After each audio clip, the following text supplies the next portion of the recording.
चलिए, हमने सीख लिया है समीकरण को संतुलित करना, ठीक है, समीकरण के प्रकार, साथ ही साथ अभिक्रिया।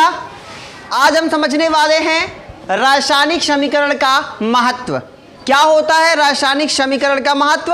साथ ही साथ आज हम जानेंगे कि रासायनिक समीकरण में हमें कौन कौन सी जानकारियाँ नहीं मिलती, यानी कि सीमाएं क्या हैं रासायनिक समीकरण की।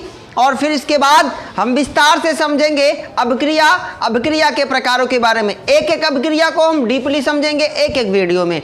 तो शुरू करते हैं आज की ये जानकारी। तो समझिएगा रासायनिक समीकरण का महत्व, क्या क्या सिखाता है हमें रासायनिक समीकरण, हमें कौन कौन सी जानकारी मिलती है रासायनिक समीकरण से। तो याद रखिए, पहले समीकरण एक लिख लेता हूँ, फिर मैं आपको समझाने की कोशिश करता हूँ, ठीक है। तो चलिए हम लिख लेते हैं प्रकाश संश्लेषण का formula CO2 plus H2O arrow C6H12O6 plus H2O plus O2 formula देख लीजिएगा।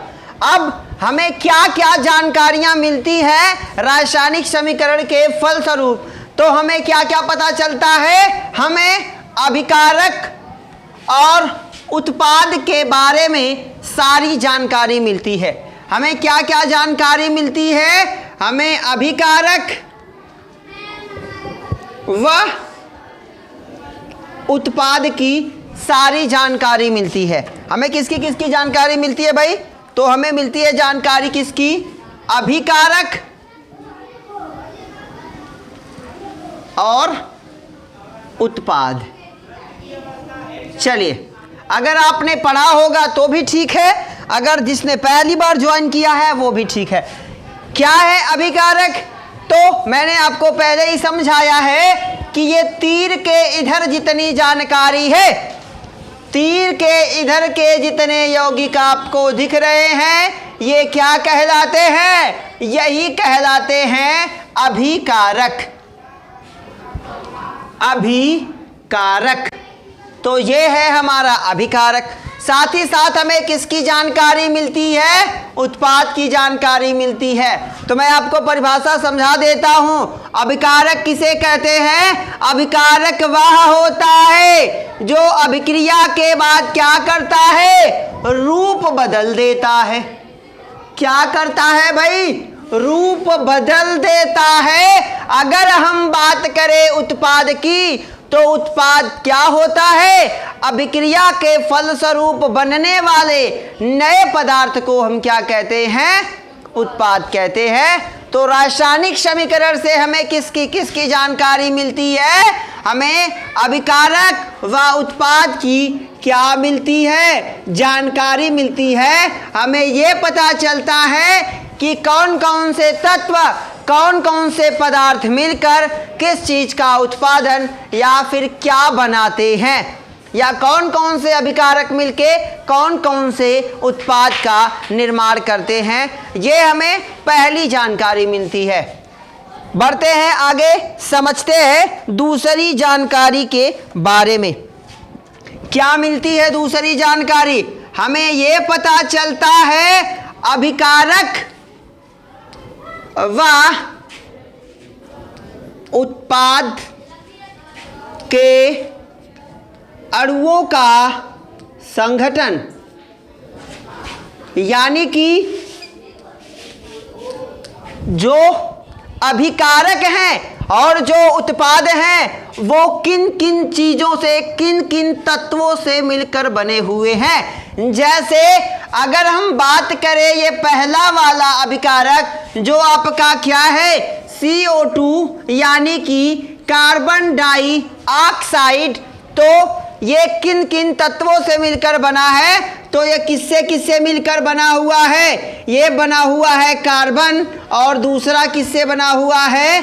ऑक्सीजन। समझिए, अगर आपको इसका अनुपात निकालना हो तो अनुपात निकालना मैं आपको छोटा सा पॉइंट समझा देता हूं। तो कार्बन का परमाणु क्रमांक कितना होता है बेटा? कितना होता है? 6 होता है तो परमाणु भार कितना हो जाएगा? 12 हो जाएगा। और इसका ऑक्सीजन का परमाणु क्रमांक कितना होता है? तो ऑक्सीजन का परमाणु क्रमांक होता है 8 और इसका परमाणु भार कितना हो जाएगा? 16 हो जाएगा। और इसके 2 अणु पहले से हैं तो 16 दूना कितना हो जाएगा? 32 हो जाएगा। आप इसे क्या करना? छोटे खंडों में तोड़ देना और जो सबसे छोटा से छोटा पार्ट आएगा इसे आप काटने के बाद, ये आपके लिए छोड़ रहा हूँ, कुछ तो करो, है ना। अगर इसे तोड़ने के बाद जितना छोटा से छोटा यानी कि उसे आगे विभाजित नहीं किया जा सके वही इसका क्या होगा? अनुपात होगा। समझ रहे हैं ना। तो हम क्या समझ रहे हैं? हम समझ रहे हैं रासायनिक समीकरण का महत्व। क्या क्या जानकारियां मिली? पहली जानकारी मिली हमें अभिकारक व उत्पाद के बारे में। दूसरी जानकारी हमें मिलेगी कि अभिकारक व उत्पाद किन किन तत्वों से, साथ ही साथ उनके अणुओं की कितनी संख्या है। जैसे कार्बन डाइऑक्साइड में कार्बन का 1 अणु होगा, ऑक्सीजन का 2 अणु होगा, पानी में हाइड्रोजन का 2 अणु होगा, ऑक्सीजन का 1 अणु होगा, ग्लूकोज में कार्बन 6 होगा, हाइड्रोजन 12 होगा, ऑक्सीजन 6 होगा, ऑक्सीजन, है ना। समझ में आई कि नहीं बात? तो हमें क्या पता चल रहा है? तो रासायनिक समीकरण से हमें यह जानकारी मिल रही है कि अभिकारक व उत्पाद में अणुओं का संगठन कैसा है। साथ ही साथ अब हमें तीसरा पॉइंट समझना है कि जो अणु है, जो अभिक्रिया में जो पदार्थ लगे पड़े हैं या फिर जो अभिकारक व उत्पाद लगे हैं उनके अणुओं की संख्या व द्रव्यमान का आपेक्षिक अनुपात। हमें अणुओं की संख्या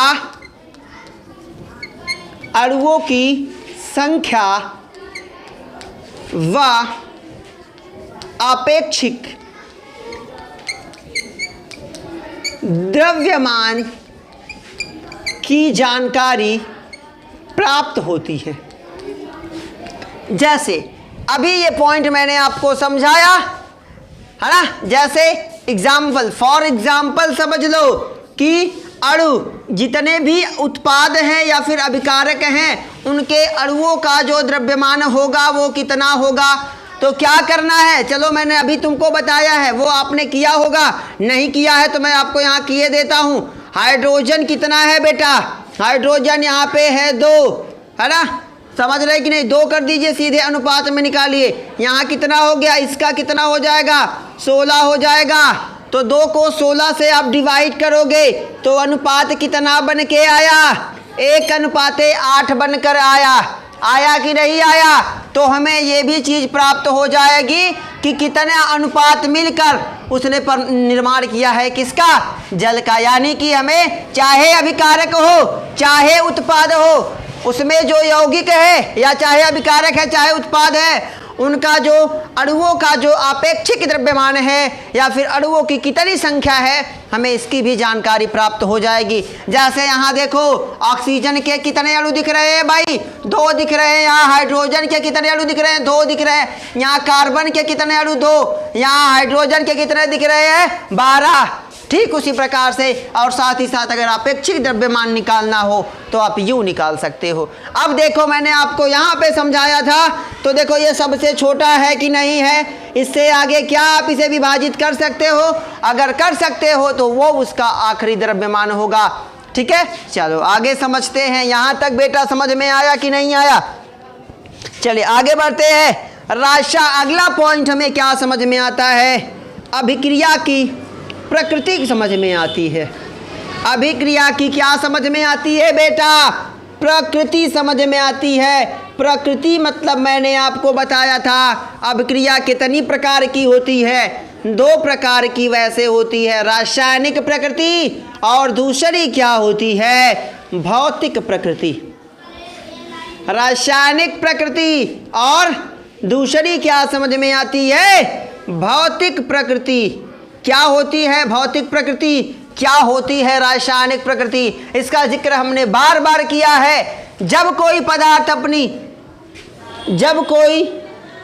पदार्थ अपनी प्रारंभिक अवस्था को प्राप्त न करे प्रारंभिक अवस्था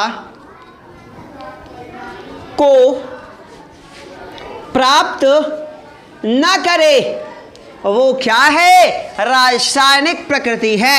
जैसे फॉर एग्जाम्पल हम बात करें दूध से दही का बनना, कौन सा परिवर्तन हमने पढ़ा था? दूध का दही में बदलना कौन सा परिवर्तन था भाई? ये अभिक्रिया ही तो है। अरे भाई, जब दो या दो से अधिक पदार्थ मिलकर दो या दो से अधिक पदार्थों का निर्माण करते हैं उसे हम क्या कहते थे? उसे हम अभिक्रिया न कहते थे जी। तो अभी क्या हो जाएगा ये? हमने क्या समझा कि रासायनिक समीकरण से हमें ये भी जानकारी मिलती है कि अभिक्रिया की प्रकृति कैसी है, यानी कि जो पदार्थ बन रहे हैं, अभिक्रिया हो रही है, तो क्या कोई पदार्थ अपनी प्रारंभिक अवस्था को प्राप्त कर पाएगा या फिर नहीं कर पाएगा? अगर कर पाता है तो वो कौन सी प्रकृति हुई? भौतिक प्रकृति। और नहीं कर पाया तो वो कौन सी प्रकृति? रासायनिक प्रकृति। जैसे यहाँ देखो आपके सामने ये समीकरण लिखा गया है, तो कार्बन डाइऑक्साइड और पानी सूर्य के प्रकाश की उपस्थिति में और पत्तियों में पाई जाने वाली क्लोरोफिल के साथ क्रिया जब करते हैं तो वो ग्लूकोज बनाते हैं, पानी बनाते हैं और ऑक्सीजन गैस मुक्त करते हैं। अब बताओ, क्या बाद में ये ऐसा हो सकता है? नहीं हो सकता। हो सकता है? अगर नहीं हो सकता तो ये कैसी प्रकृति हुई भाई? रासायनिक प्रकृति। मैंने जब आपको समीकरण बताया था तो मैंने आपको बताया था, अगर आपको कुछ नहीं याद है बेटा तो केवल और केवल आपको सिंबल पे ध्यान देना है। अगर ऐसा सिंबल दिख रहा है तो ये कैसी प्रकृति है? भौतिक। ये कैसी है? रासायनिक प्रकृति है। कैसी है? रासायनिक प्रकृति है। और अगर ऐसी दिख गई तो ये क्या है? भौतिक प्रकृति है, जिसे आप उत्क्रमणीय अनुत्क्रमणीय के नाम से जानते हैं। समझ रहे हैं कि नहीं समझ रहे हैं? जब कोई पदार्थ की पुनरावृत्ति हो जाती है तो वो कौन अभिक्रिया कहलाती है? उत्क्रमणीय कहलाती है। और जब नहीं हो पाती तो वो क्या कहलाती है? अनुत्क्रमणीय कहलाती है। प्रकृति समझ में आया कि नहीं आया? तो हमें समीकरण से देखते जाओ ध्यान से। अभिकारक व उत्पाद की जानकारी, अभिकारक व उत्पाद के अणुओं के संगठन की जानकारी, साथ ही साथ अणुओं की संख्या व अपेक्षित द्रव्यमान की जानकारी, और चौथा अभिक्रिया की प्रकृति की जानकारी, जिसमें हमने रासायनिक समझा। अब समझो भौतिक। बार बार हमने इस बात को पढ़ा हुआ है कि जब कोई पदार्थ अपनी प्रारंभिक अवस्था को प्राप्त कर लेता है और वो क्या कहलाता है? वो प्रकृति कहलाती है भौतिक प्रकृति। जैसे देखो बर्फ का पिघलना। अब बताओ, बर्फ पिघल जाएगा तो क्या बनेगा? पानी बनेगा। क्या बनेगा? पानी बनेगा। और पानी जब क्या होगा, फिर थोड़ा सा उसका तापमान कम होगा तो वो फिर क्या बन जाएगा? बर्फ बन जाएगा। क्या बन जाएगा? बर्फ बन जाएगा। तो देखो यहाँ बर्फ, और ये सिंबल याद है कि नहीं याद है? अगर याद है तो याद रखना, बर्फ पिघलेगा तो क्या बनेगा? पानी बनेगा। और पानी फिर ठंडा होगा तो फिर क्या बनेगा? बर्फ बनेगा। तो ये कौन सी प्रकृति हुई? ये हुई बेटा भौतिक प्रकृति। यहाँ तक बातें समझ में आई कि नहीं आई? अब आगे हमें समझ में आएगा कि अभिक्रिया में जो गैस बनती है, अभिक्रिया में कौन कौन सी गैस बनती है, हमें गैस की जानकारी भी हो जाती है। समझ रहे हैं कि नहीं समझ रहे? अभिक्रिया में जो गैसें बनती हैं या प्रयुक्त होती हैं या उपयोग की जाती हैं, उनका आयतन, उनकी सारी जानकारी हमें प्राप्त हो जाती है। जैसे अभी देखो ये क्या हुई है। चलो एक बात और यहाँ उभर के आई बेटा। यहाँ दो चीजें आई उभर के, एक है प्रयुक्त और दूसरा क्या है? दूसरा वर्ड आपको मिला है निर्मित। समझिए इस बात को कि गैस की जानकारी हमें मिलती है कि रासायनिक समीकरण में कौन सी गैस प्रयुक्त की जा रही है और कौन सी गैस निर्मित है। यहाँ समझो यहाँ क्या है, ये देखो कार्बन डाइऑक्साइड है, यहाँ पे ऑक्सीजन है, ये दोनों गैसें हैं, है कि नहीं है। अभी आप समझिए कि ये क्या है, ये कार्बन डाइऑक्साइड क्या हो रही है, प्रयुक्त हो रही है। क्या हो रही है, प्रयुक्त। प्रयुक्त का मतलब जिसका हम क्या कर रहे हैं, उपयोग कर रहे हैं, जबकि ऑक्सीजन क्या है, बन रही है, जो निर्मित हो रही है। तो अभिक्रिया के बाद जो बनेगी वो निर्मित, और जो अभिक्रिया में इस्तेमाल की जाएगी वो क्या है, प्रयुक्त। बात समझ में आई कि नहीं आई। तो प्रयुक्त और निर्मित में बातें समझ में आई। अरे भाई, तो समीकरण में जो गैस प्रयुक्त की जाए, एकदम समझो, ऐसे नहीं समझ में आ रहा है। तो जो गैस अभिकारक के साइड में है वो क्या है, वो प्रयुक्त की जा रही है, और जो उत्पाद के साइड में है वो क्या है, निर्मित है। एकदम छोटा सा कॉन्सेप्ट है, इसको ध्यान में रखिएगा। समझ में आ रहा है कि नहीं आ रहा है। तो ये बातें आपके लिए काफी ज्यादा महत्वपूर्ण है कि रासायनिक समीकरण का महत्व क्या है। तो याद रखना कि अभिकारक व उत्पाद की जानकारी मिलती है, अभिकारक व उत्पाद के अणुओं के संगठन के बारे में हमें जानकारी मिलती है, साथ ही साथ अणुओं की संख्या व अपेक्षित द्रव्यमान की जानकारी मिलती है, हमें अभिक्रिया की प्रकृति पता चलती है, और गैस में कौन कौन सी गैस प्रयुक्त की जा रही है, कौन कौन सी गैस निर्मित होती है, इसकी जानकारी मिलती है।